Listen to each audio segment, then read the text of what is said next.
지금부터 자유시민연합회 세미나를 개최하겠습니다. 저는 오늘 세미나의 사회를 보게 된 강은주라고 합니다. 반갑습니다.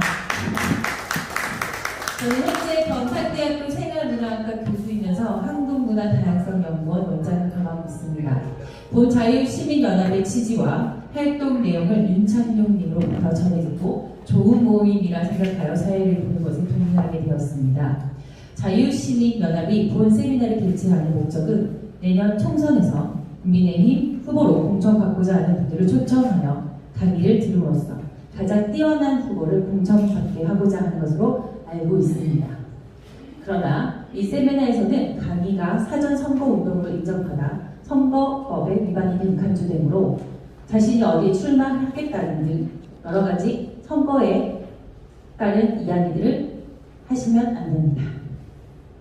호소하는 발언이든 그런 것들을 삼가해 주시기 부탁드리겠습니다. 그러면 먼저 김대수 회장님의 경력사가 있겠습니다.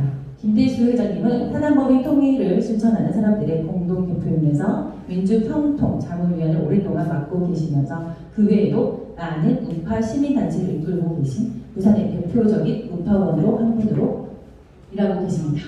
안녕하십니까.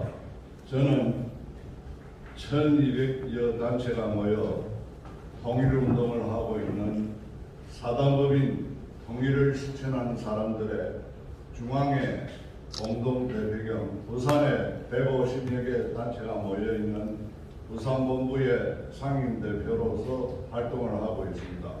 오늘날 대한민국은 국민 개인의 자유를 바탕으로 눈부신 경제성장과 올바른 역사관을 고취하고 세계 평화와 안정을 위해 한국, 미국, 일본의 긴밀한 협조를 통해 북한의 고도화되고 있는 핵 위협에 대응해 핵 확산 억제를 위한 노력이 지속되고 있습니다. 또 이를 지지하는 자유우파 세력과 미군 철수를 바탕으로 연방제 통일을 이루기 위해 가짜 뉴스로서 강호평 난동도 모자라서 부끄심과 오염수로 또 한 번 정권을 엎으려고 하는 종북 좌파 세력과의 치열한 이념 전쟁을 치르고 있는 오늘날 대한민국의 자화상입니다. 지난달 28일 윤석열 대통령은 한국자유총연맹 창립 69주년 기념사에서 종북 좌파 세력을 반국가 세력으로 규정하고 주사파 극자와는 협치 없다는 사실상 전면전을 선언함으로써 자유 대한민국을 지키려는 자유우파 지도자로서의 모습을 보여주셨습니다. 한 국가가 바로 서려면 정치가 바로 서야 합니다. 현재의 여소야대의 상황에서는 윤석열 정권의 성공을 기대할 수 없기에 2024년 총선에서는 제대로 된 인재들을 국민의힘 후보로서 공천받을 수 있게 하기 위해서는 자유시민연합과 같은 후보 여가 기능을 할 수 있는 단체가 절실히 필요해 보입니다. 지금까지 6회의 세미나를 통해 후보 자질 검증을 마쳤고 총선까지 지속된다고 들었습니다. 또 객관적 자료를 국민의힘 공천위원회에 제출하여 공천심사에 참고 자료로 한다고 하니 이러한 시민활동이 주권 재민의 헌법 가치를 실현하는 표본이라고 생각이 듭니다. 부디 자유시민연합이 대한민국 정치 발전에 교두보 역할을 기대하며 자유시민연합의 무궁한 발전을 바랍니다. 이상 격려사를 마치겠습니다. 감사합니다.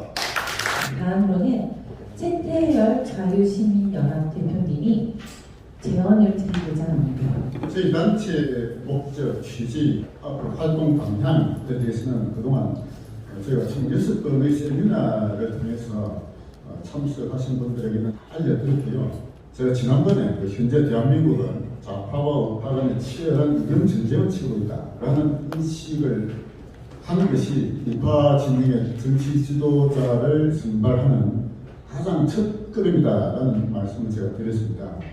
그런데 우파 정치권에서도 그런 인식을 갖고 있지 못한 분들도 많이 있는 것 같아요. 그동안 좌파와의 어떤 싸움을 치열하게 전개해온 우리 시민단체의 입장에서는 그런 기본적인 인식이 없는 사람을 우리 우파의 지도자로 뽑을 수는 없다라고 생각합니다. 좌파와 우파는 치열한 이념 전제에서 우리 우파 진영이 이기기 위한 전략 전술이 제대로 개발되어야 될 것이고요. 그 전략 전술의 첫걸음이 무엇이냐 하는 것을 제가 거기에 제 1번으로 지금 적어놨거든요. 한번 보시죠. 이념 전쟁에서 승리를 위한 전략에서 첫걸음은 뭐냐? 우리 우파 핵심 세력의 학습 조직화다 라고 저는 결론을 내려놓고 있습니다. 우리 우파의 핵심 세력이 누구냐? 현재 대한민국에서는 60대 이후에 실버 세대다. 저는 그렇게 말씀드렸습니다. 60대, 70대, 80대, 90대까지 나이 드신 분들이 이 좌파의 선전선동에 넘어가지 아니하고 우리 아이들의 미래를 정말로 걱정하는 분들이 우리 우파 진영의 핵심 세력이다라고 저는 생각하고 있습니다. 그런데 이 우파 진영의 핵심 세력분들이 하셔야 될 일이 뭐냐? 저는 학습을 통한 조직화가 필요하다라고 말씀드렸습니다. 지금 좌파 진영에서는 온갖 종류의 선전선동을 통해서 그들 진영이 이기기 위한 잘못된 논리를 퍼뜨리고 있죠. 이번에 대표적으로 또 후쿠시마 오염수에 대한 괴담을 지금 퍼뜨리고 있는데요. 과거에 광우병부터 시작해서 온갖 종류의 선전선동을 퍼뜨리고 있습니다. 그런데 거기에 대해서 우리 일반 국민들이 제대로 대응을 하지 못하는 측면이 많이 있죠. 그런 그 좌파의 괴담, 선전선동에 대해서 이기기 위해서는 기본적으로 학습을 해야 된다고 생각합니다. 그런데 학습이라는 게 혼자서 해야 되는 게 아니고 그걸 학습을 통한 조직화를 이루어내야 되겠다라는 것이 저희가 생각하는 가장 기본적인 방향입니다. 그런데 학습을 위한 전제 조건이 뭐냐? 기본적으로 자신의 무지를 인정해야 되는 것이죠. 내가 가지고 있는 지식과 생각과 사상이 혹시나 부족하고 잘못된 것이 없는지에 대한 끊임없는 자기 반성을 하는 자세야말로 학습을 하기 위한 기본적인 전제 조건이 될 것이라고 봅니다. 그런 자신의 무지의 자각에서부터 학습을 할 수 있는 기본적인 자세가 시작된다고 봅니다. 그런데 그런 잘못된 선전선동이나 이런 세뇌와 같은 이런 것들이 좌파에만 있는 게 아니에요. 우리 우파 진영도 수많은 잘못된 괴담들이 저는 있다고 생각합니다. 내가 생각하고 내가 옳다고 믿고 있는 것도 과연 이것이 진정으로 옳은 것인지에 대한 끊임없는 자기반성이 필요하다고 저는 생각하고 있습니다.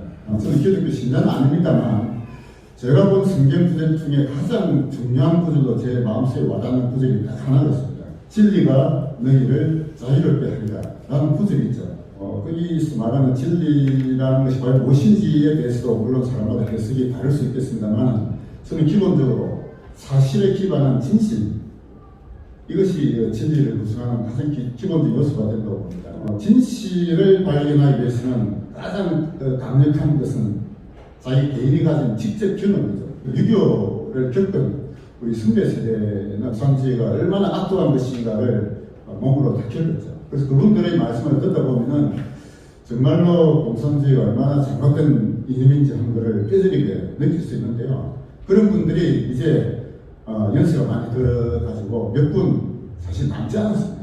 젊은 세대들은 직접 겪어보지 못했기 때문에 6.25에 대한 어떤 잘못된 인식을 가지고 있는 사람들도 많이 있는 것으로 알고 있습니다. 직접 겪지 못한 것을 무엇으로 메꿀 것이냐? 결국은 간접 경험을 통해서 우리 모자란 것을 채워야 될 것인데 그것은 결국 독서를 통한 학습이 그 기본이 될 것이라고 봅니다. 거짓과 괴담에서 인류를 구한 역사적 사건이 있었다고 봅니다. 그것이 무엇이냐 하면 프랑스에서 발생했던 드레피스 사건이라는 게 있습니다. 드레피스 사건은 프랑스의 우파가 조작한 사건이에요. 그 당시 프랑스 군부와 프랑스 정부 그리고 우파 신문들 모두 들어서가지고 드레피스라는 유태인이 독일의 간첩이었다라는 엉터리 증거를 만들어가지고 드레피스를 감옥에 넣은 사건입니다. 이것을 에밀 존다라는 작가가 진실에 바탕한 양심 선언을 하면서 드레피스 사건을 바로잡은 사건이 있었어요. 프랑스가 거짓과 불명예로 빠질 뻔한 것을 드레피스 사건을 통해서 건져낸 위대한 사건이 있었습니다. 진실을 바탕으로 한 진리의 발견, 이것은 좌파 우파를 떠나서 누구나 그것을 감직하고 진실 앞에 우리가 복종해야 되겠다라는 생각을 합니다. 오늘 제가 말씀드리고 싶은 것은 우리 대한민국이라는 국가가 가지고 있는 핵심 가치가 과연 무엇이냐, 이에 대한 제대로 된 인식이 필요하다라는 관점에서 좀 말씀드려보고자 합니다. 자유민주주의와 시장경제라는 얘기를 하죠. 자유민주주의는 기본적인 사상이라고 본다면 시장경제는 그것이 현실에 드러난 현실적인 것이라 볼 수가 있다고 보는데요. 그냥 근본적인 가치는 자유민주주의다, 이렇게 말씀드릴 수가 있을 것입니다. 우리 헌법에 보면은 자유민주적 기본질서라는 표현이 2번 나옵니다. 그 헌법에 나타나 있는 대한민국의 기본적인 가치는 뭐냐? 자유민주주의다, 이렇게 흔히들 얘기하고 있습니다. 그런데 자유민주주의라는 것은 자유주의와 민주주의의 합성어예요. 사실은 민주주의라는 이 표현 자체가 대단히 문제가 많은 표현이다라고 저는 생각하고 있습니다. 결론을 말씀드리면 우리 대한민국 핵심 가치에서 자유민주주의에서 민주주의라는 말을 떼버리자라고 저는 주장합니다. 자유주의가 우리 대한민국 핵심 가치가 되어야 되고 민주주의라는 것은 잘못된 표현이다, 저는 그렇게 주장하고 있습니다. 사실 민주주의라는 표현은 뭐냐? 역사적으로 본다면 좌파의 선전선동의 용어로 사용되어 왔어요. 좌파가 민주주의를 논할 때 그 민주주의는 뭐냐? 통일전선을 형성하기 위한 선전 용어다. 우파가 민주주의를 논하면은 제대로 잘 모르고 무지한 것이다, 저는 그렇게 봅니다. 좌파가 민주주의를 논한 서적은 여러 가지 있어요. 첫째, 공산당 선언에서 그 표현이 나옵니다. 마르크스와 엥겔스가 자본주의를 무너뜨리고 공산사회를 만들자 하면서 전복을 시키자는 아주 선전 문구가 사실 공산당 선언인데요. 공산당 선언에 보면은 그런 문구가 나와요. 공산혁명의 첫걸음이 뭐냐? 민주주의다라는 표현이 나옵니다. 그 다음에 공산주의 원칙들이라는 엥겔스가 공산당 선언하기 1년 전에 발표한 또 문구가 있습니다. 공산주의가 뭐냐 하고 엥겔스가 개설한 책자가 있어요. 그 책자에 보면은 공산혁명의 첫 단계가 민주주의 혁명이다라는 표현이 나와요. 민주주의 혁명, 이것은 좌파에게 있어서는 공산혁명으로 가기 위한 그 전 단계 통일전선을 형성하기 위한 선전 문구였던 것입니다. 그것이 마르크스와 엥겔스에게서 이미 나타나 있습니다. 그리고 그거를 가장 극단적으로 표현한 인물이 있습니다. 누구냐? 모택동이에요. 모택동이 쓴 문구 중에 가장 유명한 것 중에 하나가 신민주주의론이라는 글이 있습니다. 여기에서 모택동은 가장 확실하게 구분하고 있습니다. 중국의 사회주의 공산주의 혁명의 첫 단계가 뭐냐? 민주주의 혁명이라고 했어요. 민주주의 혁명이야말로 공산혁명을 가기 위한 첫 단계다. 그 단계를 넘으면은 그 다음에 사회주의 혁명이 온다라고 명백하게 구분 짓고 있는 겁니다. 좌파의 가장 유명한 마르크스, 엥겔스, 모택동 이런 인물들이 민주주의를 뭐라고 표현했느냐? 통일전선을 이루기 위한 선전문구로 이미 처음부터 그들의 그 문구에 이미 남아 있습니다. 대한민국도 그렇잖아요. 좌파 전쟁에 민주운동 했다고 하면서 좌파들이 온갖 지금 역사를 왜곡하고 있는 게 핵심적인 용어로 쓰는 문구가 바로 민자예요. 민주운동. 이것을 했다면 아무도 거기에 대해서는 반론을 제기하지 못하는 분위기가 적혀 있습니다. 근데 우리 우파 전쟁이 그거를 깨야 돼요. 그 민주운동이나 얼마나 양을 타듯은 늑대 같은 용어인지를 알아야 됩니다. 제가 지난번에 또 말씀드렸는데요. 이 번역이 잘못된 거예요. 서양의 수많은 사상을 번역하는 것 다 주의라는 표현을 쓰는데 모든 주의에는 다 ISM, 이즘이 다 붙어 있어요. 근데 민주주의는 이즘이 아니에요. 민주주의 용어가 뭡니까? 데모크라시입니다. 데모크라시. 크라시는 이즘이 아니란 말이에요. 주의가 아니라는 뜻입니다. 주의라는 말은 뭐냐? 가치가 내포된 용어예요. 사회주의, 자본주의, 공산주의, 개인주의, 온갖 주의들을 원래 용어를 보면 전부 다 이점이 다 붙어 있어요. 그런데 민주주의는 이점이 아니라는 거예요. 데모크라시예요. 크라시라는 말이 붙은 용어는 세 개입니다. 오토크라시, 아리스토크라시, 데모크라시 세 개예요. 오토크라시는 독재 정치, 아리스토크라시는 귀족 정치. 그러니까 데모크라시는 뭐라고 번역해야 되느냐? 대중 정치라고 번역했어요. 대중 정치라고 번역해야 되는데 누군가가 민주주의라고 번역한 거예요. 그러다 보니까 민주주의가 마치 대단한 가치를 지닌 가치 내포적 용어로 착각하게 만들었다 이거지. 그래서 민주주의라는 용어는 사실은 잘못된 번역이다. 대중 정치로 번역해야 된다라고 저는 주장하고 있습니다. 민주주의는 가치를 내포한 단어가 아니라는 겁니다. 그래서 대한민국 핵심 가치에서 자유민주주의, 민주주의 떼라 이거지. 떼뿌리다. 그럼 남는 건 뭡니까? 자유주의. 그래서 대한민국의 핵심 가치는 자유주의다 라는 것을 우리 우파의 핵심 세력들은 가슴 깊이 새겨야 됩니다. 그래서 자유주의에 대한 학습, 이게 좌파의 이념 전쟁에서 이기한 첫걸음이다 라고 저는 말씀드리는 거예요. 첫 번째 단어는 보세요. 공화주의라는 표현이 있죠. 우리 대한민국 민주공화국이다 라는 헌법 제1조 1항이 있기 때문에 공화주의가 대단히 우파적 가치인 것처럼 알려져 있습니다. 그게 잘못된 거예요. 필립 패티시라는 사람이 쓴 신공화주의라는 책이 나왔고, 비롤리라는 인물이 또 쓴 책이 있어요. 그 공화주의의 원전을 보면은 공화주의가 다 개인보다는 집단을 앞세운 좌파적 가치예요. 그래서 공화주의가 역사적으로 보면 프랑스 혁명이나 미국 혁명같이 왕정을 공화적으로 이끈 역사적 의미는 있지만 현대에 들어와서는 이 공화주의라는 게 사실은 공산국가를 지칭한 용어가 되어 있습니다. 중국도 중화인민공화국, 북한도 조선 민주주의 인민공화국이 있잖아요. 북한 간첩된 유럽이 어디서 왔느냐? 물어보면 뭐랍니까? 공화국에서 왔수다. 이런 표현을 씁니다. 공화국이란 말이 현대에 와서는 공산국가를 지칭하는 표현이에요. 근데 그거를 우리나라에서 마치 공화주의 우파적 가치처럼 잘못 인식하고 있는 게 많다. 이런 얘기를 드립니다. 그 다음에 3번은 주권재민주의라는 표현이 나옵니다. 그게 헌법 제1조 2항에 나와요. 대한민국의 주권은 국민에게 있고 모든 권력 국민으로 나온다라는 주권재민 사상, 이게 우리 헌법 가치로 표현되어 있습니다. 그러나 이 주권재민주의도 사실은 좀 깊이 들어가면 문제가 있는 표현이에요. 주권이라는 표현이 어디서 나오느냐? 사회계약서를 주장한 루소에서 나왔습니다. 루소의 사회계약문을 보면은 일반 의지라는 표현이 나와요. 모든 인민들의 일반 의지, 이거는 절대적인 가치이기 때문에 누구도 거기에 반론을 제기할 수 없다라고 주장하고 있어요. 루소가 얘기한 일반 의지가 바로 주권이라는 개념인데, 이 주권에 대해서는 누구도 이의를 제기할 수 없는 가치를 가지고 있기 때문에 인민이 그게 절대적으로 복종해야 된다라는 논리로 전개됩니다. 그것이 바로 나치즘의 기본 이념이 된 것입니다. 그래서 주권 재민이라는 표현도 깊이 들어가면 문제가 있다라는 것을 아셔야 됩니다. 그 다음에 우리 4번에 보시면 경제민주주의라는 표현을 있는데요. 우리 경제민주주의라는 게 헌법에 나옵니다. 87 헌법에 헌법 개정할 때 경제민주화라는 표현이 나오고, 이것이 김종인이가 도입해가지고 박근혜 대통령도 그 당시 선거 때 이걸 도입했어요.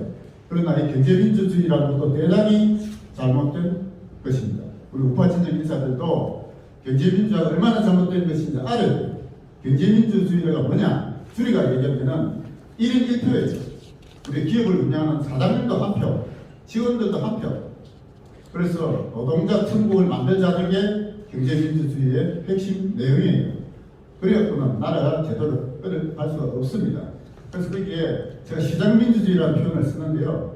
시장민주주의는 뭐냐? 1원 1표입니다. 1원 1표. 그것은 시장에서 소비자들이 기업들을 제대로 선택하는 것인데, 이것이 시장민주주의가 제대로 된 올바른 민주주의다, 이렇게 보시면 된다는 것입니다. 5번에 제가 보수주의라는 또 표현을 쓰는데, 바른정의연합도 보수주의 가치를 알리고 널리 전파하자, 이런 취지를 가지고 있다고 제가 들었습니다만 조금 더 학습을 하셔야 된다라고 저는 보고 있습니다. 서구의 보수주의는 에드먼드 버크라는 인물이 1780년에 쓴 프랑스 혁명에 관한 성찰이라는 책에서 시작됐다라고 하고 있습니다. 미국의 학자인 럭셀 커크라는 사람이 1953년도에 보수의 정신이라는 방대한 책을 썼어요. 그 책에서 서구의 보수주의의 원조를 에드먼드 버크로 올려 세웠습니다. 그런데 서구의 보수주의의 뿌리는 저는 종교 개혁이라고 생각해요.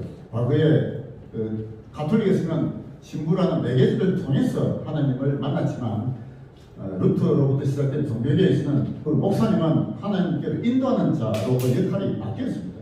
그래서 신자가 하나님과 일대일로 만나서 거기서 하나님의 사명을 받는 이것이 보수주의의 뿌리다라고 저는 생각하고 있습니다. 그래서 서구의 보수주의, 영국과 미국의 보수주의는 그런 종교개혁의 뿌리, 개인의 자유와 고독한 결단에 의한 자기 소명의 발견이라는 기독교, 프로테스탄티즘의 그 뿌리가 있기 때문에 아주 건강하다라고 저는 생각합니다만 우리 대한민국에서 보수주의가 과연 뭐냐겠죠. 대한민국에서 지켜야 할 전통적 가치가 뭐냐? 우리에게 남아있는 것은 사실은 조선시대까지 뿌리 있게 남아있는 중교의 정신입니다. 국가에 충성하고 가문에 충성하는 교단은 이것이 뿌리 있게 남아있어요. 이것은 근대의 시민의 정신이 아니에요. 그래서 대한민국에서 보수주의는 뿌리가 없다라고 저는 말씀드린 거예요. 우리 우파의 가장 위대한 지도자 두 분, 이승만 대통령, 박정희 대통령, 그분들을 과연 보수주의자라고 할 수 있습니까? 저는 보수주의자를 할 수 없다고 생각해요. 그분들이야말로 혁명가들이었습니다. 그 시대를 뛰어넘는 위대한 혁명을 일으킨 부분이 보수주의라는 틀에 갇혀 있으면 안 된다고 생각해요. 그래서 서구의 보수주의를 공부하는 건 좋지만 우리 대한민국의 우파적 가치, 핵심적인 가치는 보수주의가 아니다 이거죠. 자유주의가 되어야 한다라고 저는 말씀드리는 겁니다. 그래서 마지막에 4번을 보시면 자유주의의 종류 제가 적어놨는데요. 자유주의는 통상 보전적 자유주의와 신자유주의 두 가지로 나눕니다. 보전적 자유주의는 아담 스미스, 리카르도, 제이스 밀 이분들 대표적인 인물을 보는데요. 그분들은 일종의 자유방임주의라고 말씀드릴 수 있습니다. 개인의 결단을 맡기고 국가는 나누면 단순히 나라 이런 것이었는데 그 결과가 어떻게 됐느냐? 식민지 정탈전을 통한 전쟁으로 그 결과가 나타난 게 우리 역사의 흐름이었습니다. 그래서 20세기에 들어와서는 보전적 자유주의에 대한 반성으로 나온 게 신자유주의라고 할 수 있습니다. 그래서 오늘날 우리 대한민국의 핵심 가치는 신자유주의적 가치가 되어야 된다라고 저는 말씀드리는데요. 신자유주의에 대해서 사실 좌파가 지금 프레임을 씌워놨어요. 신자유주의가 뭔지도 잘 모르는 우리 일반인들에게 신자유주의가 새로운 불평등의 근원을 만든 아주 나쁜 이미지처럼 더 씌워놨단 말이에요. 그거를 우리는 이겨내야 됩니다. 신자유주의를 실제 정책적으로 제시한 두 분의 위대한 지도자가 계시죠. 영국의 마가렛 대처, 미국의 로널드 레이건, 그 두 분의 지도자들이 전 세계가 사회주의로 흐르는 것을 다시 자본주의의 새로운 부흥을 일으킨 인물들입니다. 그런데 대처와 레이건 두 분이 그냥 정책을 핀 게 아니에요. 그런데 이론적 배경이 있었습니다. 신자유주의의 세 가지 흐름이 크게 있었는데요. 첫째가 오스트리아 학파, 두 번째가 시카고 학파, 세 번째가 독일의 질서자유주의 학파입니다. 이 세 가지 학파가 신자유주의의 이론적 배경이고 이분들에 대한 제도적 학습, 이게 우파도 기본적으로 하셔야 된다고 보는데요. 이 모든 그 인사들 중에 가장 뛰어난 인물이 누구냐? 저는 오스트리아 학파의 하예크라고 생각합니다. 그래서 하예크라는 분이 썼던 많은 책들이 있어요. 그 중에 가장 유명한 책이 뭐냐? 1944년도에 쓴 노예의 기지라는 책이 있습니다. 그래서 우리 우파 진영에서 핵심 운동을 하시는 분들은 저는 하예크의 사상을 기본적으로 학습하셔야 된다고 저는 생각해요. 그런데 하예크의 책을 읽다 보면은 조금 수준이 높아서 빨리 읽어내기가 쉽지가 않습니다. 그래서 하예크의 사상을 우리 그 대한민국에서 가장 쉽게 전달한 분이 계세요. 그분이 누구냐? 저는 민경국 교수라고 생각합니다. 민경국 교수가 쓰신 책들이 많이 있어요. 그중 대표적인 책이 자유론이라는 책도 있고 자유주의의 지혜라는 책도 있고 여러 가지 책들이 있습니다. 좌파들이 지금 얼마나 치열한 선전선동하고 있습니까? 어마어마한 선전선동하고 지금 눈에 보이는 아주 쉬운 것들도 있지만 조금 더 들어가면은 어느 게 옳은지 그런지 잘 모르게 이렇게 헷갈리게 하는 것들이 굉장히 많아요. 자, 그래서 우리 우파 진영의 핵심 세대라고 할 수 있는 나이 드신 분들일수록 제대로 학습을 하고 공부를 하셔야 되겠다라고 생각합니다. 이상 마치겠습니다. 첫 번째 강의를 하실 분은 우태군 바른청년연합 사무국장역 영상팀장입니다. 강의와 제목으로 우파 콘텐츠의 미래입니다. 저는 바른청년연합 사무국장이자 영상팀장으로 활동하고 있는 우태구 청년이라고 합니다. 오늘 제가 얘기할 주제는 우파 콘텐츠의 미래라는 제목으로 발언을 준비했습니다. 급속한 기술 발전과 변화하는 뉴 미디어, 그러니까 지금 유튜브 시대에 소위 레거시 미디어로 지칭되는 KBS, MBC, SBS 등 거대 방송국들도 유튜브를 통해서 자사의 콘텐츠를 제작, 배포하고 있는 현실입니다. 그렇다면 우리 우파 진영에서도 이처럼 뉴 미디어 시대에 적응하고 청중에게 효과적으로 다가갈 수 있는 혁신적인 방법을 찾는 것 또한 필수이겠습니다. 그래서 저는 빠르게 변화하는 콘텐츠 시장에 도움이 될 수 있는 우파 콘텐츠 개발을 위한 몇 가지 방법론을 간략하게 설명해볼까 합니다. 첫 번째로 타깃 대중 이야기입니다. 먼저 영향력 있는 우파 콘텐츠를 만들기 위해서는 우리의 타깃 소비자를 이해하는 것이 중요합니다. 우파의 가치와 원칙은 최지열 대표님께서도 전에 한번 말씀하신 것처럼 막상 까보면 전 국민의 60% 정도가 우파적 가치에 동감하고 있기 때문에 우리는 그들의 연령 분포도와 관심사 그리고 선호도를 염두에 두어야 합니다. 그에 맞는 철저한 데이터 분석을 활용해서 우파 청중의 요구를 먼저 식별할 수 있어야 하겠습니다. 두 번째로 우파 콘텐츠의 미래는 새로운 기술과 방식을 수용하고 활용하는 데 있습니다. 소셜 미디어 플랫폼, 즉 SNS와 뉴 미디어 시장에서 우파적 목소리를 주창하기 위해서는 대중과 효과적으로 소통하기 위해 새로운 방식을 활용해야 합니다. 대표적으로 요즘 실리콘밸리의 빅테크 기업들이 서로 자사 플랫폼에 소비자들이 더 머물게 하기 위해서 경쟁하고 있는 1분 미만의 짧은 쇼폼 콘텐츠 시장이 있으며 우파 콘텐츠 제작자도 이 같은 접근 방식을 발빠르게 채택함으로써 젊은 세대에게 다가가고 우파적 메시지를 보다 효과적으로 더 많은 사람들에게 확장할 수 있습니다. 세 번째로는 우파적 가치를 사람들과 연결하는 가장 강력한 방법 중 하나인데요. 바로 진정성 있는 스토리텔링을 통해서입니다. 우리 우파들은 개인의 자유, 개인의 책임, 제한된 정보에 대해 공유할 수 있는 설득력 있는 이야기를 많이 가지고 있습니다. 이 이야기들을 우리의 콘텐츠에 엮음으로써 그것을 감정적으로도 공유하고 설득력 있게 만들 수 있으며 대중과의 더 깊은 유대감을 촉진할 수 있습니다. 네 번째로 협력과 파트너십입니다. 협력과 파트너십은 우파 콘텐츠 개발, 즉 미래에 또한 게임 체인저가 될 수 있습니다. 같은 생각을 가진 개인 혹은 조직, 영향력 있는 사람들과 힘을 합치면 우리는 우파적 메시지를 증폭시키고 더 많은 대중에게 다가갈 수 있습니다. 우파 시민사회의 인프라 구축은 우파 콘텐츠의 영향을 강화하는 데 분명 도움이 될 것입니다. 다섯 번째로 앞서 말씀드린 전형적인 미디어, 즉 소위 레거시 미디어에 지칭되는 KBS, MBC, SBS 등의 언론 매체는 지난 수십 년 동안 TV 속 미디어 시장을 지배해 왔습니다. 그러나 몇 년 사이 유튜브와 같은 뉴 미디어 플랫폼의 보상은 정보가 전파되는 방식에 혁명을 일으켰습니다. 그래서 우리 우파들도 팟캐스트, 온라인 출판물 및 유튜브 촬영과 같은 온라인 중심의 뉴 미디어 시장에 적극적으로 뛰어들어 콘텐츠 배포를 다양화하고 그에 맞는 타깃 소비자들을 연결해야 합니다. 네, 여섯 번째, 우파 콘텐츠 시장을 이끌어가고 지속 가능한 시장성을 위해 고품질 콘텐츠 생산에 투자해야 합니다. 우리가 유통하는 영상의 전문적인 제작 가치는 대중에게 신뢰성을 높이고 더 많은 시청자를 끌어들일 수 있습니다. 시각적으로 매력적이고 세련된 콘텐츠를 보장하기 위해 인력과 재원을 투자함으로써 우파 콘텐츠는 점점 더 포화된 미디어 환경에서 효과적으로 경쟁할 수 있겠습니다. 일곱 번째, 시민단문에 참여하는데요. 일곱 번째로 양극화가 증가하는 시기에 시민단문에 참여하는 것은 우리 우파들에게 매우 중요합니다. 사려 깊은 대화, 서로 존중하는 대화를 장려하는 것은 이데올로기적 분열을 해소하고 우파적 가치 이해를 촉진하는 데 도움이 될 수 있습니다. 다양한 관점을 위한 자유시민연합 세미나와 같은 강연, 토론, 심포지엄 등을 제공함으로써 우리는 우파적 아이디어에 힘을 보여주고 우리와 생각이 다른 사람들을 설득을 시킬 수 있습니다. 마지막 8번째로 우파 콘텐츠의 미래는 결국 정리하자면 대중을 이해하고 새로운 기술과 방식을 수용하고 진정성 있는 스토리텔링을 활용하고 협업과 파트너십을 활용하고 활성화하고 뉴미디어 플랫폼에 참여하고 고품질 제작에 투자하고 시민남론을 촉진하는 데 있습니다.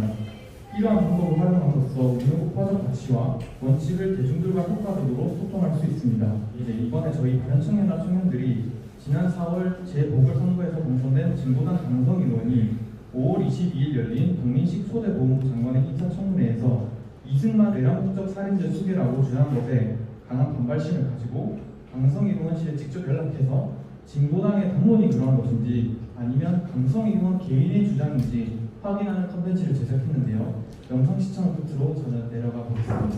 감사합니다. 오늘은 지난 영상에서 얘기한 대로 강성희 의원실에 전화해봤습니다. 왜 강성희 의원실에 전화하는지는 자세하게 되는 그리고 영상을 시청해주시면 감사하겠습니다.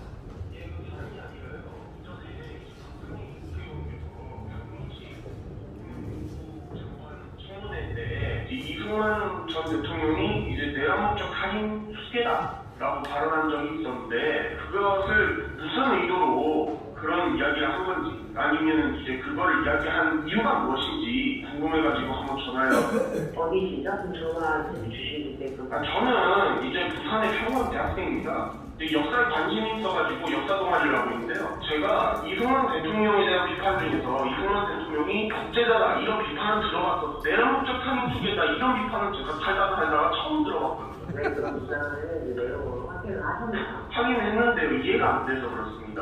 아, 8.19에서 이승만이 사람이 죽지 않았나요? 아니요. 보십시오. 이제 8.19는 뭐냐면은 이 부정선거라는 것은 이승만이 주도를 한 것이 아닙니다. 그것부터 지금 인정 안 하시면 저는 저와 맞기 어려울 것 같습니다. 아니요, 보십시오. 이게 자유당에서 그걸 했는데 이승만 대통령이 직접 명령을 내려서 그랬으면 내란목적 살인 수괴가 됩니다. 근데 그런 적이 없잖아요. 8.19 헌정에서 개헌 명령을 내린 게 이승만 대통령이잖아요. 근데 역사적으로 지금 밝혀진 사실들을 보면은 이승만 대통령이 그것을 명령을 내린 것이 아니라고 그렇게 얘기를 했잖아요. 전혀 내용을 지금 확인하시거나 이가를 보지 않으시고 지금 전화를 주신 것 같아요. 내용을 확인했는데도 제가 납득이 안 되는데요. 대통령 이승만 명의로 이미 그 공표가 된 것들은 이승만이 한 것도 아니라고 그러고 공식적인 기록도 없다고 하시고 그런 건물을 이승만이 한 게 아니라고 하면 뭐 다른 얘기는 드리기가 어렵죠. 하나만 여쭤보고 싶은 게 이승만 대통령에 대해서 강성희 의원의 이야기가 진보당의 공식 입장과 동의한 것입니까? 그렇다고 봐야죠. 의원실에 통화해본 결과 강성희 의원은 4.19 혁명 당시 이승만 정부에서 불법 개헌 명령을 내렸기 때문에 이것이 내란 목적 살인이라고 얘기했다고 합니다. 그러나 이런 점은 납득하기 어렵습니다. 내란 목적 살인이라면 국헌문란 등의 목적으로 폭동을 일으켜 사람을 죽여야 하는데 이승만 대통령은 폭동을 일으킨 것이 아니라 계엄령을 선포했을 뿐입니다. 그리고 이승만 대통령이 계엄을 선포한 이유는 국헌문란의 목적이 아니라 치안 유지에 가깝습니다. 또한 이미 정권을 잡고 있는 사람이 국헌을 문란하게 해서 국가를 해체한다는 것은 상식적으로 생각해봐도 납득하기 어렵습니다. 심지어 이승만 대통령은 대한민국을 건국한 국부입니다. 더불어 이승만 대통령이 내란을 목적으로 계엄령을 일으킨 것이라면 국가가 무너질 때까지 중심집권을 했으면 했지 자기 스스로 하야하는 일은 벌어지지 않았을 것입니다. 이승만 대통령이 독재를 하기 위해서 부정선거를 일으키고 이에 대한 저항을 무마하기 위해 계엄 선포를 했다는 주장도 이해하기 어렵습니다. 애초에 대통령 선거에서 부정선거가 일어난 것이 아니라 부통령 선거에서 발생했기 때문입니다. 그리고 이승만 대통령이 독재를 하기 위해서 계엄 선포를 했다면 왜 자기 스스로 하야를 했을까요? 게다가 독재를 하기 위해서 계엄 선포를 했던 것이라면 하야하기 전 4.19 혁명 당시 부상을 입은 학생들을 직접 찾아가서 정말 장하다며 격려하는 일도 없었겠죠. 독재자라는 사람이 자기 스스로 정권을 포기하는 일이 과연 세계 역사상 존재했던가요? 그런데 이런 말도 안 되는 주장이 진보당의 공식 입장이라니요. 정말 제 두 귀를 의심하지 않을 수 없었습니다. 강성희 의원의 발언의 근거가 갈수록 궁금해지네요. 앞으로 더 파헤쳐보겠습니다. 영상 시청해주셔서 감사합니다. 여러분의 구독과 좋아요는 이승만 건국 대통령 명예회복을 위한 소중한 마음입니다. 다음으로는 강경희 부산자녀사랑 학부모회 대표님의 개헌이 있겠습니다. 강연할 제목으로는 대한민국의 행복한 미래를 위한 정치적인 기본 소양입니다. 네, 저희는 사실 평범한 학부모고요. 또 중고등학교에 사회를 가르쳤던 교사고요. 또 집에서 노모님을 모시고 있는 딸이기도 합니다. 정치에도 관심이 없는데 저희가 정치에 관심을 가지게 된 계기가 2015년부터였던 것 같아요. 아이들 공교육이 망가지고 있고 역사의 교육이 왜곡되고 있고 성교육이 왜곡되고 있는 것 때문에 제가 교육자로서 또 자녀를 제가 이남이들을 키우는 학부모로서 이제 교육에 관심을 가지면서 보니까 제가 상식적으로 이렇게 걱정스러운 내용들을 교육에 집어넣고 역사를 왜곡하고 또 왜곡된 교육을 시킬 수 있는 법안을 발의하는 당이 전부 다 더불어민주당인 거예요. 그래서 이 교육이라는 것이 또 내가 살아가는 사회 질서라는 것이 이 정치와 구분돼서 생각할 수가 없는 거구나. 사실 제가 그 전까지는 투표도 하지 않았던 정치의 문외한이었습니다. 근데 사회가 망가지고 교육이 망가지는 걸 보면서 정치에 관심을 갖게 됐고요. 또 이제 그 최순실 그 사건 충동을 통해서 대통령 말도 안 되는 탄핵이 이루어지는 사건을 지켜보면서 저건 정말 선동에 가까운데 대통령이라도 잘못됐으면 처벌받아야죠. 하지만 임기 중에 처벌받지 않을 수 있는 게 있고 받아야 될 게 있는데 저건 아닌데라는 생각을 했었습니다. 그런데 사실은 깊이 감명하지는 않았었어요. 그런데 이제 저희는 제가 크리스찬이기도 하고 아이들 교육을 지도하다 보니까 잘못된 성교육으로 아이들이 많이 힘들어하고 그런 것들 때문에 저희들이 이 독재적인 그 차별금지법 제정을 반대하는 일을 했었어요. 그래서 차별금지법이 참 듣기는 좋은데 굉장히 좋은 말로 포장되어 있는 독재법이라는 걸 이제 시민들한테 알리는 캠페인을 하고 있었는데 어떤 분이 연락이 왔어요. 지금 이제 어르신들이 서울로 이렇게 집회를 왔다 갔다 하신다. 나라를 굉장히 걱정하시는 애국자들이신데 차별금지법은 잘 모르신다. 그래서 나보고 강정희 대표님이 와서 차별금지법의 문제점에 대해서 좀 알려달라. 라는 제가 공고를 받고 사실은 그 차별금지법 제정 반대 설명도 받고 그 위험성을 알리려고 제가 그 차를 타고 탄핵 반대 그 집회를 다니기 시작했었습니다. 다른 제가 너무 놀랬던 거는 언론에서는 그 탄핵 반대 집회를 다니는 사람들이 굉장히 뭐 돈을 받고 하는 사람들이고 박사 먹고 이렇게 매도를 했는데 제가 그 버스를 타고 운행하면서 봤던 어르신들은 아까 최태열 대표님이나 처음에 이렇게 김대수 어르신이신가요? 이렇게 말씀하신 것처럼 이 나라를 지켜오고 그러니까 자유주의를 지켜온 것이 실버 세대라고 하신 것처럼 거기는 이제 은퇴하신 교장 선생님, 개혁하신 장군님들 이렇게 저보다 조금 인생이 선배이신 어르신들이 많으셨는데 굉장히 그분들이 박식하시고 그리고 정말 얼마나 우리나라의 이렇게 근현대사를 지켜보신 분들이기 때문에 이게 얼마나 민주주의 시설을 자유민주주의 시설을 흔들리는 건지 알고 위험성을 알고 나오신 분들이고 스스로 다 나오신 분들이고 엘리트들이라고요. 그분들 한 분 한 분이 자기 소개를 하면서 자기가 이 집회에 나오게 된 동기를 설명하시는데 제가 참 많은 감동을 받았습니다. 그래서 원래는 서명 받을 동안만 동행하려고 하다가 사실 1년 반을 동행했었습니다. 매주. 그리고 제가 중3이던 아들을 데리고 같이 간 적이 있었어요. 엄마가 집회를 갔는데 이렇더라. 이거 우리 아들이 자기가 언론에서 보던 거랑 너무 다르니까 엄마 잠깐 따라가 볼래. 그리고 또 저희가 서울에 살다 왔기 때문에 우리 막내 아들은 이제 공짜 버스 타고 서울에 가고 싶은 마음이 있었던 것 같아요. 그래서 처음에 집회에 갔다가 애가 호기심이 많으니까 그 한 자리 있지 않고 저 반대쪽에 사는 그 집회 있잖아요. 그때 강화문을 장악하고 있던 사람들 그 집회에도 가보고 사진도 찍고 하면서 애가 놀라운 걸 발견한 거예요. 엄마 저기 이상해. 사람들이 없는데 누가 인형 앉혀놓고 있어. 그리고 거기서 무슨 배지를 받았는데 프롤레타리아 혁명이 답이라는 그런 애가 배지를 받은 거예요. 그래서 애가 많이 놀래하더라고요. 그래서 제가 갔던 걸 공유해서 다른 친구도 같이 따라가고 우리가 참여할 때마다 이제 2만 원씩 버스비를 같이 내니까 애를 데려가는 만큼 제가 지출이 심했는데 언론에서는 돈 받고 간다는 가짜 뉴스가 나오고 그래서 열받았던 적도 있고 그랬었습니다. 어찌다가 나라가 이렇게 됐지? 역사 교육도 너무나 왜곡되고 엄마들이 잘못된 역사 교육 때문에 교과서를 바로 잡자는 그런 의견들이 많았고 그를 이제 박근혜 대통령께서 그 의견들을 수렴하셔갖고 국정교과서를 만들려고 했을 때 이 국정이라는 이름 때문에 굉장히 독재적인 교과서를 몰리면서 그게 매도를 당했죠. 그래서 사실 참 많이 힘들었어요. 제가 사회를 교사를 가르치는 교사로서도 많이 힘들었었고 하는데 정말 교육이 중요하구나. 그래서 저희들도 이제 약간 청년들 독서 모임 통해서 이제 같이 공부를 하고 또 우리 시니어들도 엄마들도 알아야 되니까 같이 시니어 우리 독서 모임 하고 있습니다. 오늘도 저희들이 리딩 앤 리딩 모임이라고 독서를 통해서 세상을 리드하는 사람들이 되자 그런 독서 모임으로 우리가 늘 공부를 하고 있거든요. 제가 정치에 낯선 마음은 없지만 유권자로서 정말 대한민국의 미래를 위해서 행복한 대한민국 또 행복한 다음 세대를 양육할 수 있는 그런 정치인들이 배출되기를 바랍니다.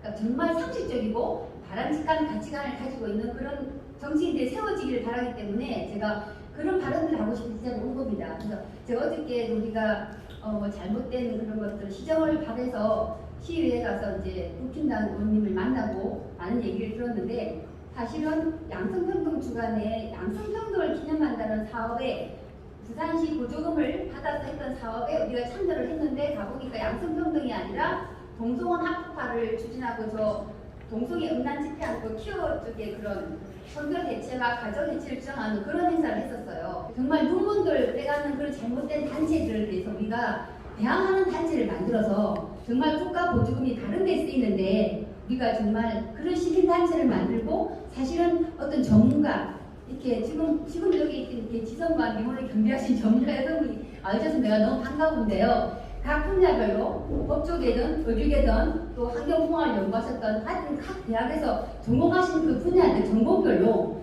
그런 전공을 하신 분들이 이런 우리나라의 어떤 행복한 미래를 위해서 정말 재능 기부하듯이 나오셔서 헌신도 하시고 그러다가 그분들이 정치 수양이 길러지면 정말 정계에 가서 우리나라를 정말 행복한 나라로 만들 수 있는 그런 정치인들로 활약을 해줬으면 싶어요. 제가 행복으로서 느끼는 거는 부산에도 정규조 교육관이 8년을 했죠. 근데 지금 그 사람 공소에 기소돼 있잖아요. 그러니까 지자 성추행도 했고 조혜연 교육감이 해직된 정규조 교사들을 부당하게 교사로 다시 취업하게 한 거를 보고 이 김석준이 감명을 얻고 자기 6개월 만에 똑같은 짓을 한 거예요. 조혜연이 지금 1심에서 유죄 판결을 받았고 지금 항소하고 있고 김석준도 지금 똑같은 절차를 밟고 있어요. 대한민국이 실세를 무너뜨리는 일을 하는 사람들에 대해서 우리가 너무 그동안 둔감하지 않았나. 국힘당의 의원들도 만약에 잘못된 사람들이 있으면 우리가 정말 매일 같은 눈으로 국민으로서 정말 바르게 얘기를 하고 안 된 사람은 쳐내고 정말 차질 있는 사람들로 국힘당을 만들어 가야지. 제가 당원이 되고 또 많은 학부모들 당원에 가입시키게 된 이유가 더불어민주당을 견제하기 위해서였어요. 국힘당 의원들과 그나마 소통이 되더라고요. 지방선거 전에 시의회를 찾아가면 전부 다가 더불어민주당이었어요. 전부 다 한두 사람 빼고. 그럼 그분들한테 우리가 어떤 양심과 상식으로 호소를 하면 안 통해요. 그러면서 당신 동성애 반대하세요? 난 동성애 찬성합니다. 반대하시면 반대하는 사람 껍질을 했어요. 이렇게 얘기하더라고요. 그 이순영 의원이나 김수진 특히 여성 리더들이 난 동성애를 옹호하는 거에 대해서 참 이해할 수가 없었어요. 같은 여성으로서. 그래서 우리가 정말 그 사람 낙선 운동을 하려고 했는데 정권이 바뀌면서 부산시에도 많이 변화가 생겼잖아요. 그래서 너무 감사한데 대다수를 차지하고 있는 국힘당 의원들께서 많은 어떤 지식이나 인식이 부족하시더라고요. 그리고 우리가 염려하는 이 이슈에 대해서 관심이 많이 없으세요. 얼마 전에도 동구 쪽에서 구의회에서도 지금 성차학교조례가 여성가족과에서 추진하는 사업이에요. 사실은 급진 페미니즘 논리를 가져와서 그걸 만들면 지자체 행정들이 그 여가부의 그 페미니즘 사상에 종속이 되기 때문에 우리가 그걸 반대하고 그 위험성을 알리러 갔었어요. 전에 정권 때 늘 더불어민주당에서 그런 걸 발의했기 때문에 당연히 이번에도 더불어민주당에서 발의한 줄 알고 그 더불어당에서 발의한 거죠라고 물었더니 아니래요. 발의한 국회의원이 국힘당이래요. 우리가 지금 너무 쇼크를 먹고 이제 갔는데 학부모들 몇 사람이 갔는데 그 의원 7분이 다 앉으셔서 같이 얘기를 했어요. 그래서 우리가 문제점도 얘기하고 해서 그 조례가 없다고 해서 지금 현재 하고 있는 여성 안전을 위한 일들이 안 되는 게 아니기 때문에 그 조례를 만들지 말아주시기 하면서 이렇게 얘기하는 중에 그 여성 의원이 자기가 잘 모니터를 하겠다고 장담을 해요. 하지만 사실 시의원들이나 구의원들이나 현장을 잘 모니터를 못하세요. 2018년에 부산에서 한 고등학교에 단체 헌혈을 했는데 요즘은 헌혈하면 혈액 필터링을 하죠. 혈액 필터링 결과 그 학교 고3 남학생 한 명이 에이즈 감염된 걸 알고 보건교사가 통보를 받았어요. 그래서 그 보건교사가 이제 부모님한테만 은밀하게 얘기를 해서 검사를 다시 했는데 정말 에이즈에 감염된 게 맞아요. 그래서 그 학생을 불러놓고 물어봤대요. 그 학생 말이 지가 고1 때 호기심으로 동성애 포털 사이트에 가입해서 그 성인 동성애자와 채팅을 주고받다가 즉석 만남을 통해서 그런 학문 성관계를 한 거예요. 그 학생 말로 딱 한 번이었대요. 딱 한 번이었는데 그 사람이 에이즈 감염이 있는 것도 몰랐고 자기가 그 관계를 통해서 그1대 에이즈 감염된 것도 모르고 있었던 거예요. 근데 이번에 헌혈을 통해서 알게 된 거예요. 이제 우리나라 그 동성애자들이 자기가 에이즈 걸렸는지 안 걸렸는지 검사할 때 이거를 익명으로 해요. 그래서 사실 우리나라 국민의 세금으로 100% 지원되고 검사비, 약값, 나중에 나이가 들어서 이렇게 중병으로 입원할 때도 죽을 때까지 다 100% 우리 세금으로 다 지원합니다. 그런데 검사를 익명으로 해요. 그럼 자기가 에이즈에 걸렸는지 안 걸렸는지 검사하는 사람도 모르고 본인밖에 몰라요. 그래서 동성애 포털 사이트에 가면 그런 얘기가 있어요. 자기가 에이즈 감염인데 그럼 자기 직장 조례 못 가냐 이렇게 물어봐요. 그럼 나는 동성애자 답을 줘요. 아, 당신이 동성애자 에이즈 걸린 건 아무도 모릅니다. 당신밖에 모릅니다. 그 말은 뭐예요? 가도 된다는 얘기 모르니까 그렇게 익명성이 보호되어 있어요. 그래서 그렇지만 에이즈 감염인이 그렇게 퍼뜨리면 그거는 처벌되거든요. 그런데 누가 감염인지 모르니까 어떻게 처벌을 해요? 그래서 우리나라에 지금 통계학으로 밝혀져 있는 에이즈 환자 10,000명도 자기들이 에이즈 검사를 통해서 알려진 게 아니에요. 다른 병이 생겨서 병원에 갔는데 검사해봤더니 그게 밝혀진 사람들이에요. 사실은 저 숨은 환자들이 많겠죠.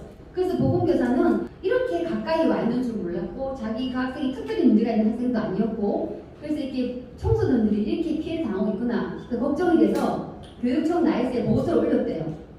에이즈 예방교육 시급하다고 올렸는데 그때 교육감이 김석준이었어요. 그 사람 대답이 그 보건교사 보고 성소수자 인권 침해라고 그 보고서를 당장 내리라고 겁박을 했대요. 근데 그 보건교사가 학생의 개인정보 하나도 공유 안 했죠. 그런데도 그게 성소수자 인권 침해라고 그렇게 엇박을 하면서 그걸 안 내리면은 그 보건교사를 처벌하겠다고 협박을 했대요. 그 보건교사 할 수 없이 그걸 내렸대요. 그래서 이제 중등보건회장이 무슨 일을 이렇게 처리하냐고 항의했더니 초중고에 에이즈 예방교육 공문을 내려보내겠다 했대요. 그래서 제가 현장에 계신 보건사 연락을 해서 에이즈 예방교육 공문 받았으니까 물어봤더니 공문이 온 거를 몰라요. 찾아보세요 그랬더니 컴퓨터 찾아보니까 공문이 와 있대요. 그런데 어떤 시급함 때문에 교육해야 되는지는 전혀 아무런 말도 없었대요. 그럼 보건교사들이 그냥 관례적인 공문 그거 받고 에이즈 예방교육을 할 사람은 아무도 없대요. 그리고 교육청 공식 입장이 뭐냐면 청소년들의 에이즈 감염은 교육청하고 무관하다요.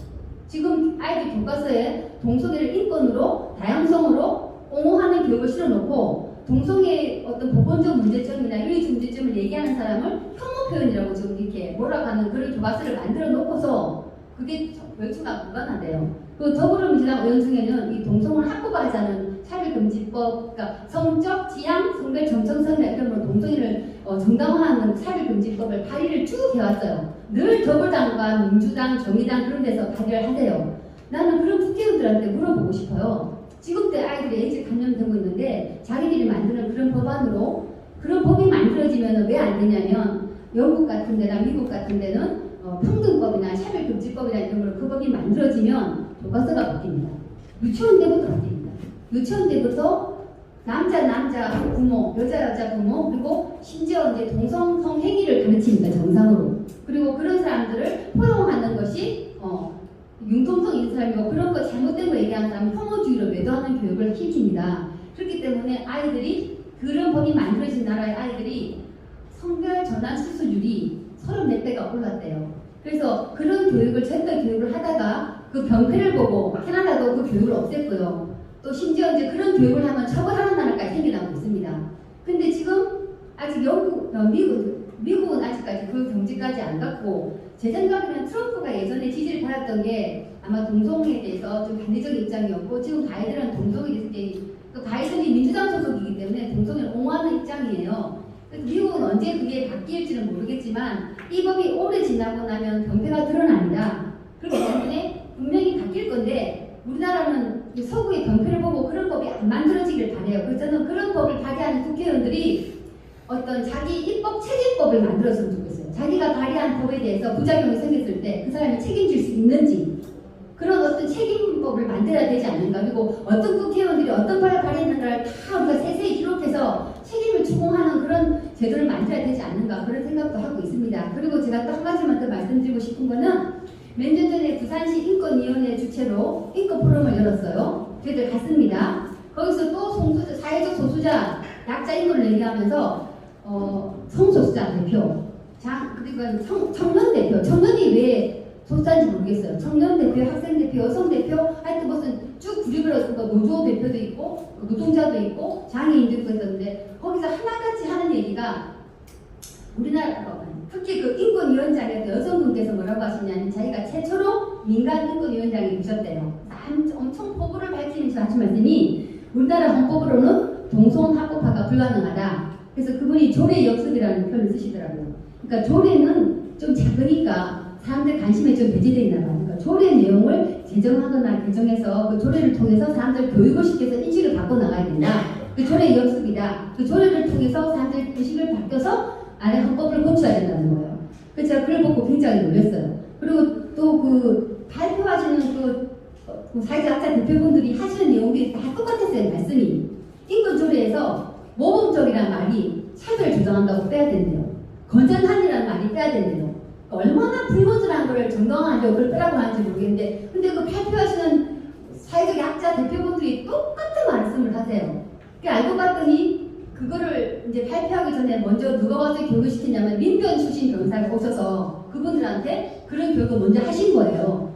그래서 내가 민변이 뭐 하는 사람인지라고 봤더니 더불어민주당하고 결탁돼 있는 그러더라고요. 그래서 내가 우리도 다른 어떤 법조인들이 법을 다르게 가르쳐 줄 수 있는 분도 필요하구나. 저렇게 김재동처럼 나와가지고 뭐 이렇게 무슨 망치가 똑같다는 그런 헛소리 하는 사람들 말고 정말 법의 개념과 우리 자유민주 시민들이 우리의 주권을 우리 살아갈 거리를 우리가 행복하게 살아갈 우리 대한민국의 미래와 또 우리나라 다음 세대들의 행복한 미래를 준비시킬 수 있기 위해서 정말 이 입법기관이 국회의원과 이 법을 이렇게 집행하는 그런 기관에서 얼마나 우리 세금들이 악하게 쓰는지 약하게 쓰는지 우리가 알려고 그러면 국민들이 정말 배워가야 된다고 생각합니다. 그런 차원에서 저는 이런 세미나가 이렇게 준비해 주신 어린이들께 너무 감사하고요. 또 시간이 되면 많이 참여하겠고요. 또 제가 만나시는 정치인들에게도 많이 홍보를 하겠습니다. 그래서 부디 이런 세미나를 통해서 우리가 정말 바람직한 다른 정치인들이 많이 배출되기를 간절히 바랍니다. 감사합니다.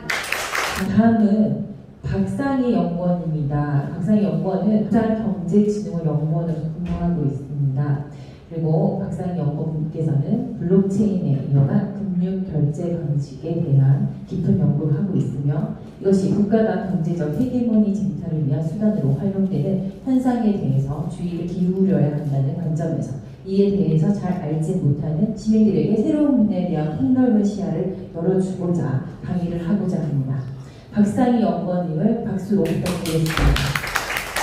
강의할 제목은 금융 블록체인과 국가 간 헤게모니입니다. 어렵지만 이해하려고 노력해 주시기 바랍니다.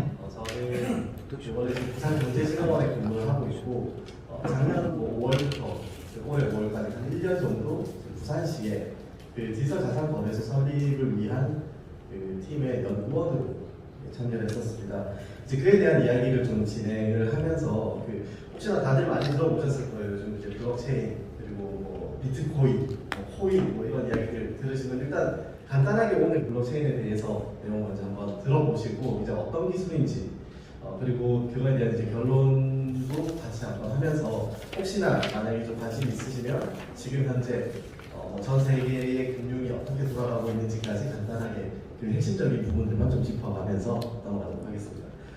먼저 말씀드리고 싶은 부분입니다. 신뢰라고 합니다. 신뢰라는 건 결국에는 사람이 이제 뭐 말을 하면 그 말에 따라 행동을 하면서 하나하나씩 쌓여나가는 것이 신뢰인데요. 믿을 신자 그리고 의지하는 외자라고 해서 신뢰라고 합니다. 인간관계에서 아주 기본이 되는 부분인데요. 이제 여기서 우리가 금융 거래를 하는 데 있어서는 그 믿음을 바탕으로 이제 사용을 한다, 이용한다라고 해서 신용이라고 합니다. 이 얘기를 처음 먼저 한 이유는 바로 저희 블록체인이라는 기술 자체가 하나의 시스템 안에서 그 신용과 신뢰를 각각의 개인들 간에 공유를 하는 시스템이기 때문에 그렇습니다. 사토시 나카모토라는 가명입니다. 2017년 10월 달에 그 중앙증권화된 금융 시스템의 위험성을 인지하고 개인 거래가 가능한 기술로서의 블록체인을 만들었습니다. 그때 처음 나왔던 게 이제 비트코인인데요. 누구나 연락이 가능하게 장부 거래 내역을 투명하게 기록을 하고 각각의 기록들이 그 앞에 있는 데이터에 연동이 되게 함으로써 하나의 블록을 형성한다라고 해서 블록체인 그 블록들이 모여서 하나의 체인화가 된다라고 보시면 됩니다.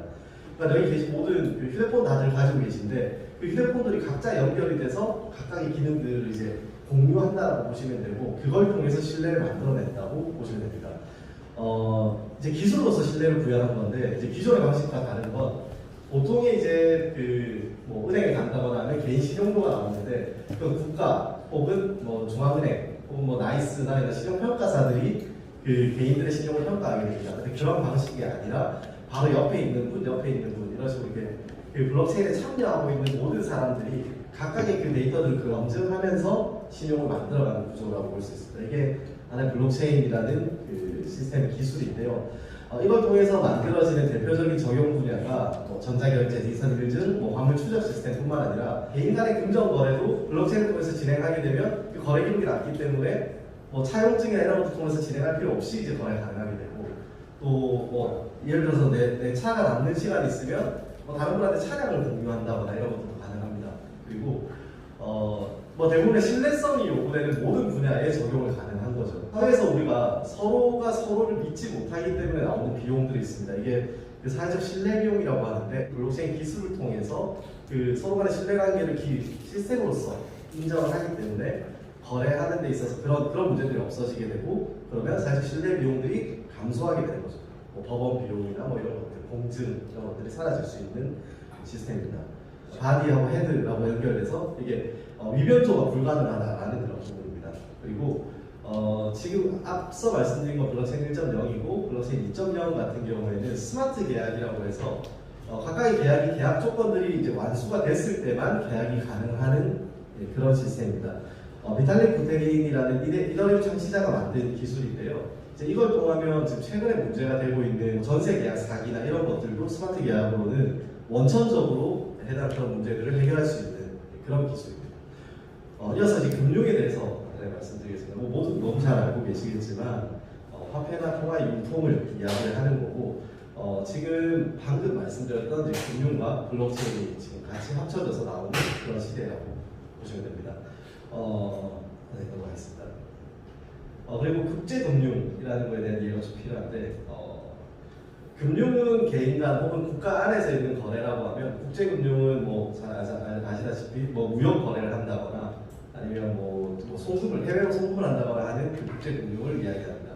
대체로 이제 이제 나라 안에서 금융이나 바로 뭐 주변인들 간의 거래는 금전 거래하고 이제 차용증 받고 이런 경우가 있을 거고 은행을 통해서 이체를 할 수 있는데 국가 간의 거래는 그 각각 국가에 있는 은행, 그 상대 나라에 있는 은행과 같이 코레스 네트워크라는 은행과 코레스 계약을 맺거나 아니면 스위프트 코드라는 걸 통해서 이게 아마 1970년대 그때 만들어진 걸로 알고 있습니다. 국가 간 송금이 되는데 한 3일 정도 걸리고 수수료도 한 8% 정도 되는 높은 수수료로 구성되어 있습니다. 이에 따라서 지금 우리 아까 앞에 말씀드렸던 새로운 지급수단이라는 이제 블록체인에서는 이제 비트코인뿐만 아니라 뭐 이더리움 그리고 뭐 각각 많이들 알고 계시겠지만 그 여러 통화들이 있습니다. 이 통화를 통하면 훨씬 더 빠른 시간 안에 작은 수수료로 국가 간의 거래도 할 수 있는 그런 기술이라고 말씀드릴 수 있습니다. 이제 코로나 이후에 미 달러와의 신뢰도 하락하고 있고 또 중국에서도 뭐 러시아에서도 그리고 이란에서도 새로운 이제 금융 거래 시스템이 만들어지면서 좀 다급 체제가 구성이 되고 있는 그런 상황입니다. 국제 결제 방식 아까 처음 말씀드렸던 스위프트 코드고요. 지금 2020년 기준으로 200여 개국에 11,500개에 달하는 금융기관에서 거래를 하고 있습니다. 대체 결제 시스템이 나오게 된 이유는 이제 미국, 영국, 프랑스를 중심으로 하고 있는 스위프트 코드에 대항하기 위한 것인데요. 아무래도 이제 그런 부분들이 있었습니다. 이제 그 미연프에 반대되는 그런 움직임을 하고 있는 중국, 그리고 뭐 러시아, 그리고 이란 제재, 북한도 마찬가지겠죠. 국제금융에서 결제를 할 수 없도록 이제 중간에서 계속 막다 보니까 제재로부터 자유로운 자기들만의 대체 결제 시스템을 만들겠다라고 해서 지금 여러 금융 시스템들이 만들어지기 시작했습니다. 중국 같은 경우는 CIPS라고 해서 이제 가장 강력한 그 대항마이기도 한데요. 2016년에 처음 만들었고 18년, 20년 들어서 이제 아예 이제 오일머리까지, 그러니까 페트롤 달러까지 위협을 하고 있는 그런 상황입니다. 그리고 EU에서도 이제 INSTEX라고 해서 그 코로나 때 이제 이란 쪽으로 이제 뭐 구호물품이나 이런 것들을 제공하기 위해서 이걸 만들었다라고 하는데 현재도 운영이 되고 있습니다. 러시아에서도 SPFS라는 걸 만들어서 이제 러시아의 이제 그 통화를 통한 유통을 시작했고요. 이란도 같이 만들어서 러시아를 연동하면서 이제 슬프들 동안 국제적인 금융제재를 회피할 수 있는 우회 경로를 마련한 상황입니다. 사실 이제 이런 것들을 보게 되면 보통의 이제 국제금융 전문가분들이나 아니면 뭐 정치 하시는 분들에게 하신 말씀들은 뭐 이제 유니폴 그러니까 뭐 이런 체제거나 아니면 이제 양극 체제의 경우에는 좀 안정성이 유지가 되는데 다극 체제 그러니까 각자가 뭔가 좀 하겠다라고 이렇게 나서는 순간 전쟁이 일어난다라고 그런 얘기들을 많이 하십니다. 그러다 보니까 2020년, 2021년에 이제 계속 전쟁이 일어날 수밖에 없지 않았나라는 그런 생각이 좀 들었고요. 그리고 미 달러가 지속적으로 현재 그 국가 간의 거래량이 감소하고 있습니다. 지금 2020년 8월 기준으로 39%. 그러니까 과거 이제 2016년에는 42.1%였는데 18년에 41.6%, 39%인데 좀 더 감소하고 있는 그런 상황이고요. 그러면서 이제 뭐 아시는 분들 다들 아시겠지만 2차 세계대전 이후에 이제 브레튼 우드 체제라고 해서 그 승전국이 미국이 각국에 있는 그 재무부 장관들을 다 불러와서 이제 그 미통화 중심의 국제 경제 수단을 만들었습니다. 그때 이제 기준 통화라고 하는 게 이제 달러화가 되기 시작했는데 그 위에 금태환을 금지하고 나서 위협받았던 그 미 달러가 그 페트로 달러라는 그 사우디아라비아 오일 머니를 이제 그 달러를 통해서만 거래하는 걸로 해서 그 지위를 유지하게 됐었습니다. 하지만 이것 또한 지금 위안화를 통해서 이렇게 지위가 약화되고 있는 그런 상황이고 최근 러시아 그리고 영국, 프랑스, 독일의 그 EU까지도 가까이 좀 침범을 받고 있는 그런 상황입니다. 일단 여기까지 지금 사실 그 되게 긴 내용인데 정말 빠르게 내용 잘 들어주셔서 감사합니다. 지금 일단 이런 상황 속에서 이제 우리 부산, 한국은 어떤 위치로서 어떻게 지금 상황을 대처해야 되는가 이 부분에서 저희가 계속 연구를 해왔었는데요. 아무래도 저는 뭐 이제 뭐 정치나 이런 거 잘 모르겠습니다. 그러니까 뭐 행정하는 게 말단에 있는 입장에서 어떻게 하면 우리 미래에 이제 부산이 좀 더 나은 환경을 제공해줄 수 있을까? 혹은 조금 아직까지 이제 그 뭐 선배 세대에서 이어져 온 이 부를 어떻게 하면 잘 보존해서 넘겨줄 수 있을까라는 생각에서 사실상 전쟁이 일어나지 않는 선안에서 어떻게 우리가 경제를 잘 유통해 나가는 게 중요하지 않을까라는 그런 생각을 하고 있습니다. 그 아까 말씀드렸던 양극 체제가 좀 포인트라고 볼 수 있는데요. 지금 그거에 대한 대안으로 세계 전자화폐라고 하는 심포닉 헤게모니 커런시라는 걸 당시 영국의 영국 중앙은행 총재가 이야기를 했었습니다. IMF 쪽에 제안을 했던 부분인데 전 세계에 이제 그 화폐를 모아서 이제 CBDC를 모아서 같이 연계해서 만들자라고 한다면 부산 같은 경우에는 이 블록체인을 뭐 아세안권 혹은 뭐 중국과 뭐 러시아와 같이 연계한 동아시아 체제로서 하나를 구축해 나간다면 그리고 그 중심에는 부산의 이제 그 거래소나 그 블록체인 분야에서 한국이 세계의 그 유통량의 한 2, 3위 정도 하고 있습니다. 그러니까 상당히 무시할 수 없는 정도의 규모거든요. 그러니까 어떻게 보면 지금 이 분야에서는 우리가 아직 선두그룹에 있기 때문에 이제 그런 부분들을 좀 같이 진행해 나가면 좀 더 나은 미래를 준비할 수 있지 않을까라는 그런 생각에서 발표자를 준비를 했고요. 혹시나 뭐 궁금하신 부분 있으면 말씀 주시면 좋겠고 마지막으로 한 말씀만 더 드리면 아마 주변에서 이렇게 막 그 블록체인 관련해서 코인으로 이렇게 투자를 많이 해라 뭐 이런 이야기들 간간히 들려오실 거예요. 근데 제가 이쪽에 한 1년 정도 이렇게 공부를 한 입장에서 말씀을 드리면 절대 하지 마십시오. 대부분의 그런 코인 거래나 이런 것들은 합법적인 것도 아니고 대부분이 사기라고 보시면 됩니다. 실제로 이제 그런 코인을 통해서 이렇게 부가치를 창출해내는 건 있을 수 없는 일이고 방금 말씀드렸던 이런 신뢰를 기반으로 해서 이제 국제 간의 결제 수단이나 아니면 다른 이렇게 사업의 그런 기술로서 활용되는 것이 블록체인이 되는 것이 가장 적합하고 단순히 금융을 통해서 이렇게 뭐 수익을 늘려나간다거나 이런 것은 없습니다. 일단 그런 것도 꼭 명심하시고 참고해서 적절히 대처해 주시면 감사할 것 같습니다. 이상입니다. 마지막으로 부산에서 오신 서성훈 회장님이십니다. 서동근 회장님은 나라사랑 국민운동본부와 울산 선출직 공직자 시민검증단의 대표를 맡고 계시면서 울산 지역의 우파 시민운동을 이끌고 계신 대표적인 인사 중 한 분입니다. 강의할 제목으로는요, 통일 대한민국으로 동북아 맥주의 꿈을 실현하자입니다. 제가 2016년도에 성경석 그 목사님을 선도해서 서울역에서 우리 태극기 무대 시초에 할 때 그때부터 제가 좀 올라갔습니다. 1년 지나니까 좋은 지가 나오고 많은 사람들이 와서 10만, 20만, 30만, 50만 마지막에 2020년도로 그때 한 전국에 한 100만 왔다고 그때 나라사랑 안에 독도와 강도 찾기 운동을 제가 하고 있습니다. 역사 공부를 하다 보니 옛날에 독립 운동했는 생각이 나더라고요. 1910년도에 우리가 일본의 나라를 뺏기고 독립 그 단체들이 많았습니다. 선생님들 한 몇 개 된다고 추정하십니까? 단창 노선자 공부를 하면서 5,000개랍니다. 5,000개. 그 5,000개 중에서 대한광복회, 그 다음에 볼라디보스토크 저쪽에 시하는 우리 그 헤이그 밀사에 갔던 그분이 시하는 그런 단체부터 그 다음에 중국에 있는 단체부터 수많은 단체가 많았습니다. 그러나 그분들이 서로가 마지막 목표가 다 틀렸습니다.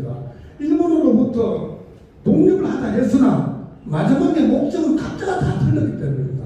한 사람 내각제로 가자, 한 사람은 우리가 다시 이시조선 대한 제국적으로 가자.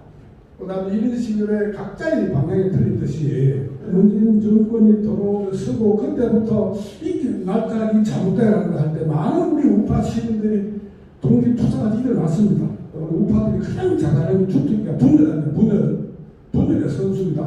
좌파는 거짓말하는 선수입니다.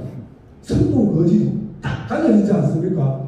우리도 기독교 사상을 버려들이고 사상을 받아들여서 미국과 영국, 프랑스 쪽 우리 선진국이 되보자 이렇게 이승만 대통령이 그래 보여줬단 말입니다. 이승만 대통령이 배지학교에서 공부하다가 같은 질문이 끌려갔습니다. 그 김학군 세력에 동조했다고 잡히다가 사형수벌을 받았지 않습니까? 그때 사형수들은 이제 고종의 반대 세력에서 했겠죠. 제가 이런 말을 하는 건 단지 역사를 우리가 좀 알자겠지.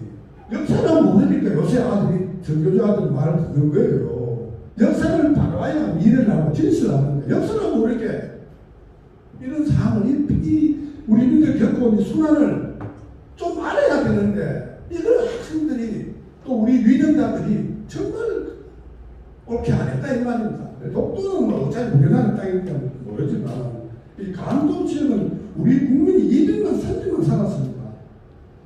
거기 연변 자치적 요령성 저우의 흥룡강성 우리 주민들이 200만 300만 살았습니다. 뭐 가난해서 독립군들 일본의 합중에 시달려 가지고 거기 농사 짓고 그러나 처음에 얘기가 안 하니까 나가라. 그래서 고종 황제가 간도를 지키다고 사람을 보냅니다. 보내도 결국 일본이 받아먹지 않습니다. 일본이 우리나라 울산 여력에 의해서 외국들이 뺏겼지 않습니까? 그러니까 중국이 야 간도 이거 이쪽 동북산성 이거를 양보하는 대신에 우리가 철도권 줄게 뺏겼잖아. 이거 하나하고 중국하고 계약을 해야 되는데 일본하고 중국 계약은 무효다 이래. 중국이 우리나라와 북한을 통일되는 걸 가장 겁내합니다. 하기는 자연적으로 우리 영토 내놔라. 그게 우리나라에 2.5배 영토를 가지고 있잖아요. 흥룡강성. 이러다 보니까 중국이 가장 겁을 냅니다. 북경 올림픽 때 폭탄테러, 체첸 폭탄테러 했는 그 위구르 지금도 좀 조용합니다. 왜 조용하냐? 돈을 1조 원 이상 갖다 벌었습니다.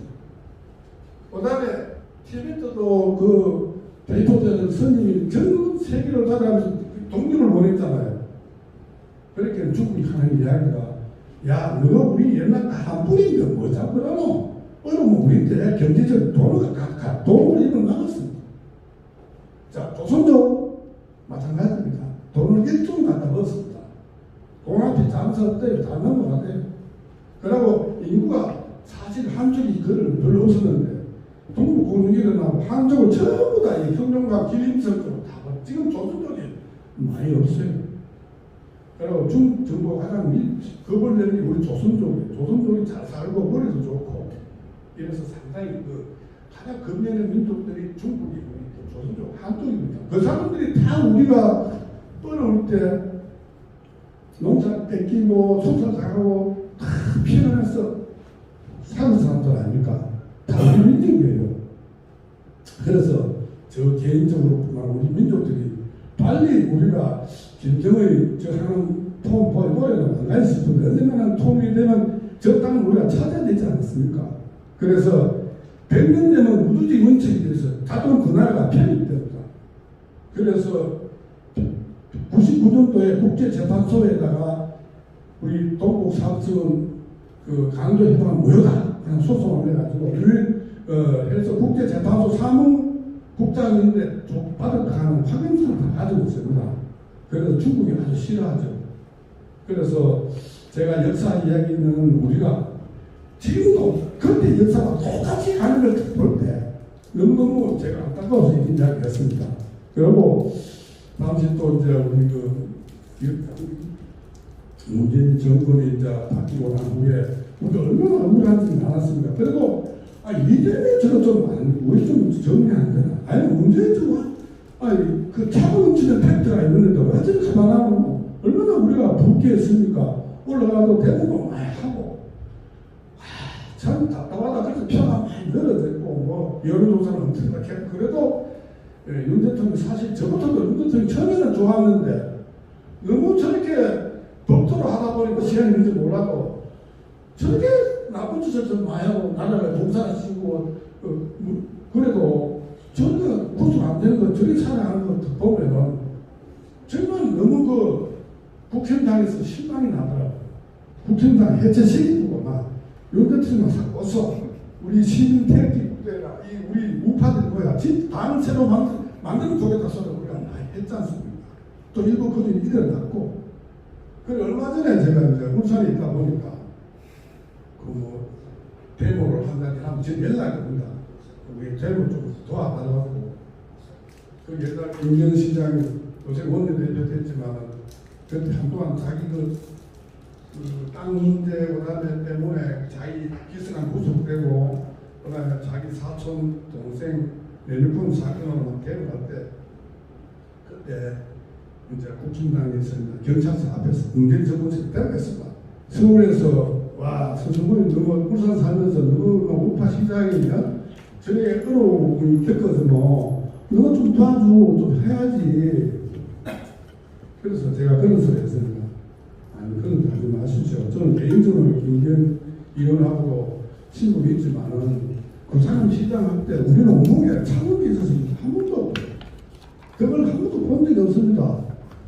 그 당시에 김경이나 오선 의원 국회 보좌 있는 정강윤 전화할 때는 난립니다. 김기현, 김기현 그 같이 빨대 빠는 사람들 전부 넘어가도 가면 많이 속상합니다.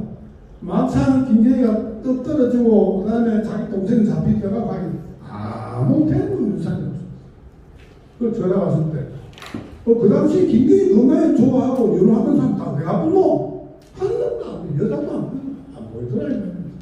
그래서 제가 이제 나라 독보사랑 국민운동부에 1년에 걸치기 그림대를 합니다. 그거 보면 주로 이제 걸치기는 나라 사랑하는 이런 글이죠.